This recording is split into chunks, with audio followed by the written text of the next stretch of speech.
Dans environ 5 milliards d'années, le Soleil, notre étoile, arrivera à sa fin. Étant né grâce aux cendres d'autres étoiles ayant vécu avant lui, il mourra lui aussi après avoir subsisté pendant environ 10 milliards d'années en suivant un processus spécifique à sa classe d'étoiles. Chaque étoile dans l'univers suivra le même sort jusqu'au jour où, dans un futur très lointain, plus aucune lueur d'espoir n'éclairera le cosmos. C'est dans le scénario d'un univers froid et sombre que l'univers finira probablement, d'après les hypothèses et les récentes découvertes. Mais avant que cela ne se produise, l'univers sera encore parsemé d'événements cosmiques en tout genre, qui illumineront l'obscurité de l'espace de mille feux. Ces événements sont dus au cycle de vie et de mort des étoiles. Dans l'univers entier, des centaines de milliards d'étoiles meurent chaque année, dans une mort lente et progressive, ou alors dans un éclat cosmique gigantesque, tout en ensemençant l'espace pour permettre aux futures étoiles de naître. Plus une étoile est gigantesque, plus sa fin sera titanesque. Voyons à quoi ressemble d'abord le début de la fin. Le carburant principal des étoiles est l'hydrogène, l'élément le plus abondant dans l'univers et le premier formé après le Big Bang.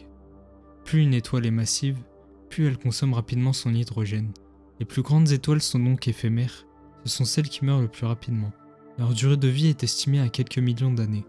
Cependant, les étoiles massives, c'est-à-dire celles possédant une masse entre 10 et 40 fois la masse du Soleil, ne représentent que 10% de toutes les étoiles qui existent. La majeure partie d'entre elles, c'est-à-dire 90% des étoiles, ont une masse inférieure à 10 fois celle du Soleil. Ces étoiles durent généralement des milliards d'années. Pour citer un exemple, les naines rouges, des étoiles beaucoup moins grandes que le Soleil, peuvent vivre entre 10 et 100 000 milliards d'années grâce à leur faible masse et leur consommation de carburant très lente. Ainsi, dans l'univers, il n'existerait pas encore de cadavres de naines rouges, l'univers étant né il y a 13,8 milliards d'années environ. Au fur et à mesure du temps, l'hydrogène dans le cœur de l'étoile baisse, tandis que le taux d'hélium, qui est un gaz très léger et indolore, augmente. Ces deux éléments sont essentiels au fonctionnement du processus au cœur de l'étoile, la fusion nucléaire. Grâce aux températures extrêmes au sein de l'étoile, la fusion nucléaire permet de transformer 4 protons en un noyau d'hélium, ce qui libère de l'énergie qui permet à l'étoile de briller.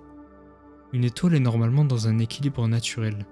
Il y a une force, la gravité, qui pousse l'étoile vers l'intérieur, et une autre force, la pression interne entretenue grâce à la fusion, qui s'oppose à la gravité.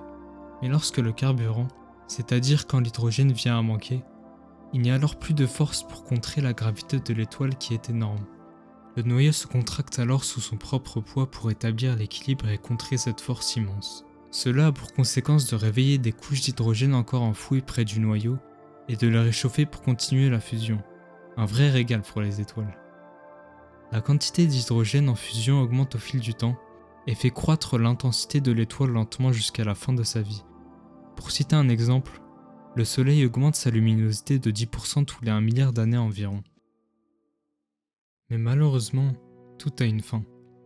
Le carburant de l'étoile, l'hydrogène, va finir par manquer temporairement. Sans énergie, l'équilibre est rompu et la gravité finit par l'emporter. L'intérieur de l'étoile va se contracter de plus en plus. Cela va permettre à l'étoile de se régaler pendant encore quelques temps, puisqu'une sorte de coquille autour du noyau constitué d'hydrogène se révèle et sera consommée par l'étoile. Mais cela n'est pas sans conséquences. À cause de l'énergie intense et pour des raisons encore mal comprises, l'enveloppe externe va finir par se dilater, ou en termes plus simples, s'étendre, sous l'effet de l'énergie produite. L'étoile devient alors de plus en plus grande. Le Soleil, à la fin de sa vie, grandira jusqu'à engloutir Mercure et Vénus, et s'étendre jusqu'à une orbite proche de la Terre, pour l'engloutir à son tour. Le volume de l'étoile va continuer de grandir, mais sa densité va diminuer. La température de la surface de l'étoile va baisser de plus en plus et tendre vers la couleur rouge, qui indique une température de surface faible. Le Soleil atteindra un rayon de 200 à 250 fois supérieur à celui actuel lors de cette phase. Il deviendra finalement une géante rouge.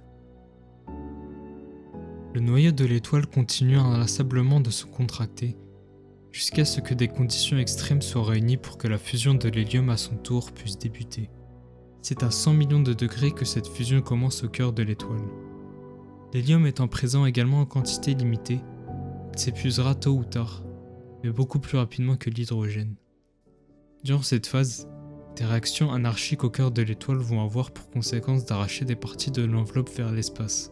Peu à peu, l'étoile perd de plus en plus de matière, tout en formant un spectacle artistique cosmique qui va durer environ 50 000 ans, avec au centre le cadavre stellaire de l'étoile, une naine blanche, un astre très compact et chaud.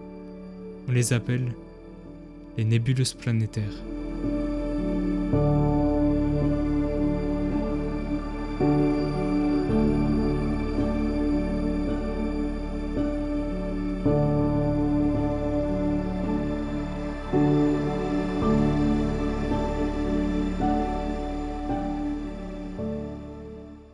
Cependant, le destin des étoiles varie en fonction de leur masse.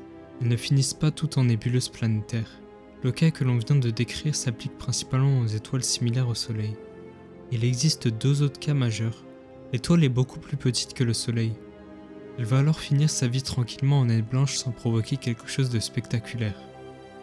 Pour les étoiles plus massives, le processus des géantes rouges est semblable au Soleil, mais diffère très rapidement ensuite. Et à la fin de leur vie, elles peuvent provoquer une gigantesque explosion céleste, une supernova. Pour les plus massifs, c'est dans une fin soudaine, silencieuse et sombre qu'elles peuvent potentiellement disparaître.